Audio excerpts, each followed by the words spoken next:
Morning everyone, thank you for joining me again. Today I wanted to touch upon a Gucci classic fragrance from the masculine portfolio, and it's one that has reached cult status. That fragrance is Gucci Envy for Men.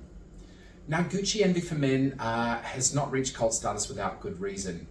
It came out at a time when we were all looking towards the impending new millennium with a sense of excitement. It was party time, you know, the late 90s. We were coming off the back of that excessive 80s decade, went through our androgynous phase, and then we almost came full circle towards the end of the 90s, where we were looking at excess again. We were looking at stepping over the threshold into that new millennium with a renewed sense of hope and optimism. If you went out anywhere at night, you could smell Gucci Envy for Men on the air. It was pervasive in nightclubs and anywhere you went. And it's a great fragrance, you know. It came out in 1998, so about a year after the female counterpart, which was also a very big success. And it's a wonderfully blended scent. It really trains its focus in the top notes on ginger, and it's the ginger in this fragrance that a lot of people still reference when they think about Gucci Envy for Men. It was seamlessly blended with lavender, with cardamom to give a nice kind of almost sweat-like effect.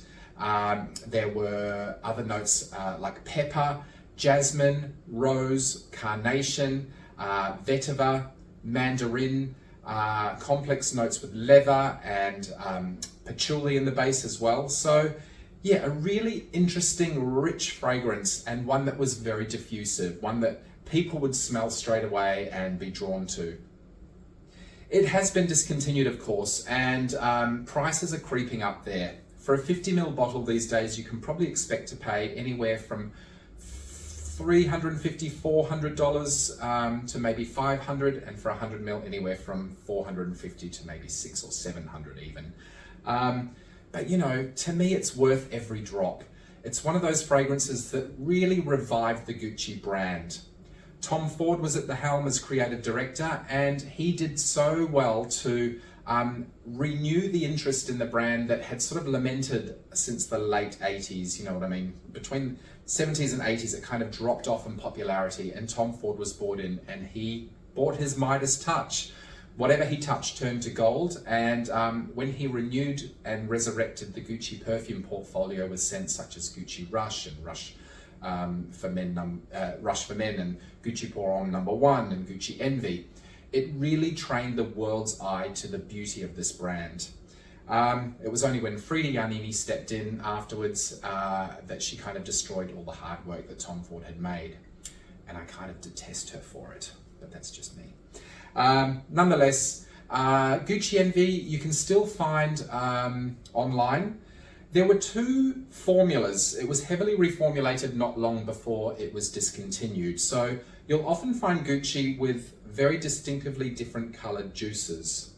The slightly yellower colored juice is the original formula, and the sort of more green, forest green, mouthwash kind of green juice is the renewed formula. And there was a lot of talk at the time about the changes that came into effect as far as the olfactory profile at the time. And yeah, we were heavily disappointed in that reformulation. It just felt like something was lacking. No one could really put their finger on it. It did have the Gucci Envy DNA that we knew and loved. But yeah, there was a gaping hole there that wasn't quite right. Regardless, nowadays, I think if you found Gucci in any of its iterations, it would be well worth snapping up.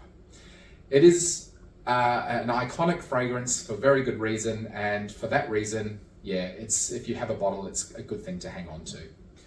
Anyway, thank you for letting me have a quick chat about Gucci Envy for Men. I'd love to hear if you're a fan or if you think the hype is way too much. What other Gucci fragrances from the Tom Ford era are you particularly fond of, or what do you think I could potentially review in a future video? Let me know. Also, if you hit subscribe or share, I'd be delighted, and then you'll also be updated as to when I bring new material to the channel.